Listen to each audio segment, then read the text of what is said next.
American രാഷ്ട്രീയത്തിൽ കലുഷിതമായ ഒരു കാലഘട്ടത്തിന് തുടക്കമിട്ടുകൊണ്ട് പ്രസിഡന്റ് ഡൊണാൾഡ് ട്രംപിന്റെ അധികാര പ്രയോഗങ്ങൾ വലിയ ചർച്ചയ്ക്കാണ് വഴി തുറന്നിട്ടുള്ളത്. ഭരണഘടനാപരമായ അതിരുകൾ ലംഘിച്ചുകൊണ്ട് മുന്നോട്ടു പോകുന്ന ട്രംപിന്റെ നീക്കങ്ങൾ കുറച്ചൊന്നുമല്ല വിവാദങ്ങൾ സൃഷ്ടിക്കുന്നത്. പാലം കുലുങ്ങിയാലും കേളൻ കുലുങ്ങില്ല എന്ന് പറയുന്നത് പോലെ ട്രംപ് തന്നെ വിവാദ നയങ്ങളിൽ അടിയുറച്ചു നിൽക്കുമ്പോൾ പ്രതിരോധം തീർക്കാൻ കഴിയാതെ പുറപ്പെടുകയാണ് ഡെമോക്രാറ്റുകൾ.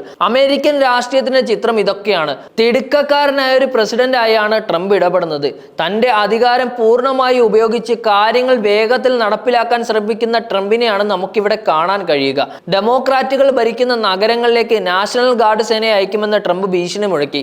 വാഷിംഗ്ടൺ DC-യിലെ പോലീസ് സേനയെയും ഫെഡറലൈസ് ചെയ്തും കുറ്റകൃത്യങ്ങൾ കുറഞ്ഞിട്ടും തലസ്ഥാന നഗരിയിലെ നാഷണൽ ഗാർഡ്സിനെയും വിന്യസിച്ചതും ഇതിന്റെ ഭാഗമാണ്. CDC പോലുള്ള സ്ഥാപനങ്ങളിലെയും പ്രമുഖ ശാസ്ത്രജ്ഞരെയും ഔദ്യോഗിക തൊഴിൽ കണക്കുകൾ പ്രസിദ്ധീകരിക്കുന്ന ഏജൻസികളുടെ തലവനെയും ട്രംപ് പുറത്താക്കി. ഇത് സർക്കാർ സംവിധാനങ്ങളെ തന്റെ വരുതിയിലാക്കാനുള്ള ശ്രമമാണെന്നാണ് വിലയിരുത്തപ്പെടുന്നത്.